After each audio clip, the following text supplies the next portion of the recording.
अस्सलामुअलैकुम नाज़रीन, लाहौर मिल्लत पार्क में कारी ने एक मदरसे के बच्चे को मार दिया। ये वाक़या क्या था जानेंगे आज की इस वीडियो के अंदर।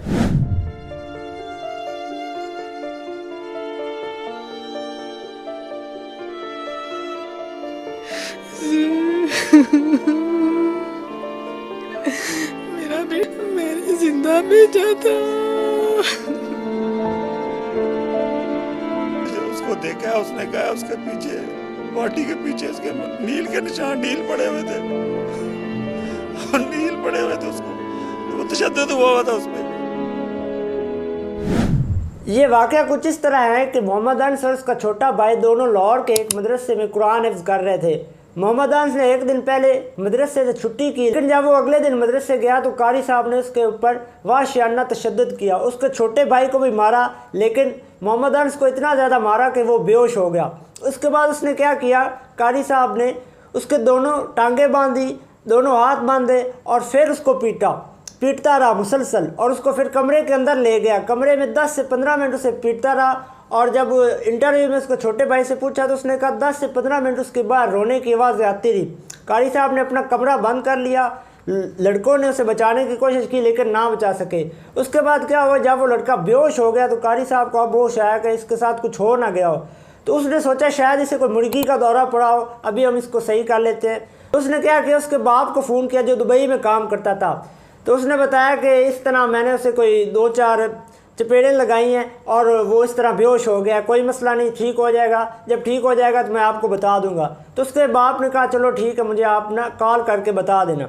उसके बाद क्या हुआ कि असर तक का टाइम गुजर गया, बच्चा उसी तरह बेहोश रहा, कमरे के अंदर रहा। और कारी साहब ने क्या किया, किसी डॉक्टर को भी नहीं दिखाया, लोकल डॉक्टर से एक ड्रिप लगा ली कमरे के अंदर ही। तो उसके बाप का फिर फ़ोन आया शाम टाइम। तो उसके बाप ने कहा भाई क्या हुआ, अभी तक होश आया या नहीं आया, क्या मसला हुआ, क्यों इतनी देर बेहोश पड़ा है, कोई ज़्यादा सीरियस तो मसला नहीं।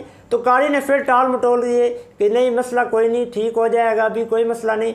तो फिर उसने क्या किया, लड़के के बाप ने फ़ोन किया अपनी बेगम को, भाई बजाओ मदरसे, बच्चा उससे कुछ मसला है, सीरियस मसला है, पता करो। तो कारी साहब ने पहले ही क्या किया था कि मदरसे के बच्चे को हॉस्पिटल भेज दिया वहाँ पर उसे चेकअप कराने के लिए।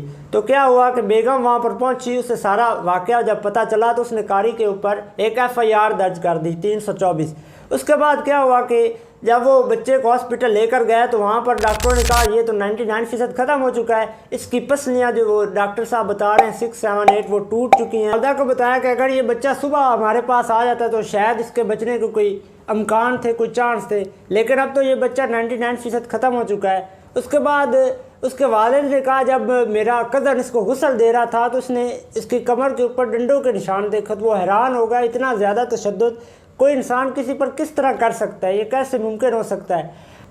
उसके बाप ने ये कहा कि अब इस वाक़े के बाद कौन बंदा कारी के ऊपर यकीन कर सकता है, कौन बंदा अपने बच्चों को मदरसे भेज सकता है। उसका छोटा जो बच्चा जिसने अभी तक 2 बार हिफ्ज़ किए थे, अब वो कह रहा है कि मैंने तो अब इसको सारी ज़िंदगी मदरसे नहीं भेजना। तो कारी साहब हमें ये अब सबक दे रहे हैं कि हम अपने बच्चों को कुरान की तालीम से रोकें। तो इन सब से गुजारिश है जितने भी मदरसे के कारी साहब पढ़ाते हैं कि बच्चों को नरमी और एहतियात से पढ़ाएं, प्यार और मोहब्बत से पढ़ाएं ताकि बच्चा सीखे और ज़्यादा से ज़्यादा पढ़ सके। मार हल नहीं है, मार से काम नहीं चलता, प्यार से काम चलता है। बाला कुरान से गुजारिश ये है कि 324 जो FIR दर्ज हुई थी उसको बदल कर 302 कर दे और कारी साहब को सख्त से सख्त सज़ा दे, फांसी दी जाए ताकि इस तरह केस दोबारा ना हो। अल्लाह हाफिज़।